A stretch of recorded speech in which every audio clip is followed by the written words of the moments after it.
We are in the heart of Ontario's growing season, and we are making the most of our local produce with cookbook author Capri S. Cafaro. Capri, thanks for being here today. Oh, it's my pleasure. Thanks for having me out. We are so excited because Ontario is known for their fresh produce. That's what are right. some of the foods that are in their prime season right now? Well, this is absolutely prime peach season. You know, here, when I do cooking segments, I like to call them Bountiful Bites because that's my little jam. But with, you know, I always like to tell a little bit of a story. And so Ontario actually produces 90% of all of Canada's peaches, and this is prime peach season. It's also Ontario is also a big producer of corn as well as a big producer of tart cherries, and so that is what we're going to bring together here today. Okay, amazing. All right, well, let's get started here. What are some of the elements that we need for making, bringing some of these elements to life? Absolutely. So when I thought about what I was going to make today, I wanted to do something that was really, evocative of summer.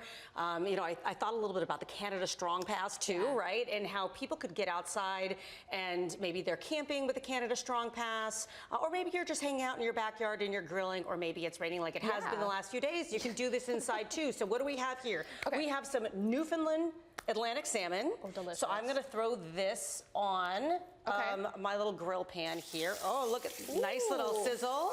Oh, it's cooking up nice, and I'm gonna go ahead and brush it with a little olive oil. And you do skin side down?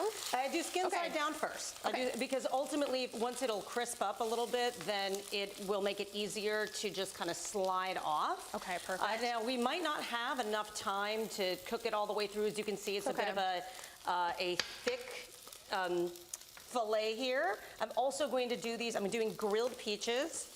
Oh, as well. So we're going to throw those face down too and get those nicely charred. Okay. I'm going to have a little salt and pepper, a little pepper. I'm not a big salt person, but I do like pepper and a little garlic salt. So that's so easy to do. Okay. Yeah, super easy. So that's the other thing. We want to do things that are easy, that, generally are affordable. I know salmon might be a little bit pricey sometimes, but you know what? Groceries are pricey no matter what. And that's why it's so important to support local farmers as well. Absolutely. Yeah. So, and like I said, all of this stuff is actually from Canada, from Ontario. So while that cooks up, let me tell you a little bit about everything else that's going on here. So when this is all done, and I do have my little stunt plate here that is already finished, but when it is all done, I'm going to top it with a hot honey and some goat cheese. So the hot honey will go on to the grilled peaches along with some shaved goat cheese. Now I want to tell a little story about the goat cheese. Okay, so I'm actually gonna grab this one. More Ontario, very, very close to here, and this is not like I'm, paid plug or anything. I actually had an opportunity to talk to the folks at Upper Canada Cheese on my podcast, More Than Maple, which you can find on Harrowsmith Radio, anywhere you get your podcasts, along with Harrowsmith Magazine. So the Upper Canada Cheese Company, you may have seen the signs, you may have actually already visited.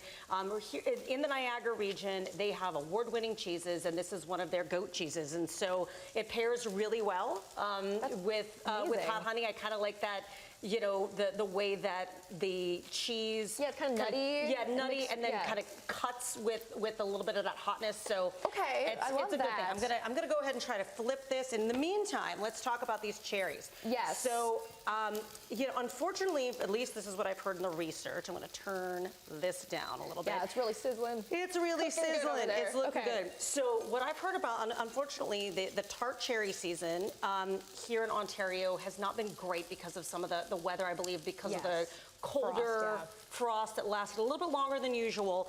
But I was able to find a tart cherry, Montmorency cherry, like a jam, essentially.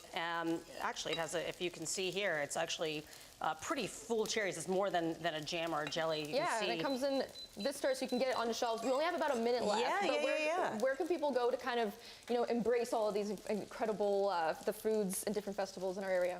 Well, you can certainly head out. Niagara on the Lake is going to be having a peach festival first week of August. And then also Agritourism Ontario, if you go to their website, they actually have a Find a Farm website. So if you want to go out and pick your own peaches, and they also have an app too called On Farm Fun, like ON Ontario. Yes. So great things to do with your family. Why don't you help me out here at the end? I'm going to grate this cheese. Where can people get more information? You can find out more about the podcast and recipes and anything that we're doing at Bountiful multimediabrands.com. And please visit. We love celebrating Canadian food and culture. Absolutely. Capri, thank you so much for your time this morning, giving us some incredible ways to use this local produce in Ontario. More Morning Live coming up after the break. Good morning.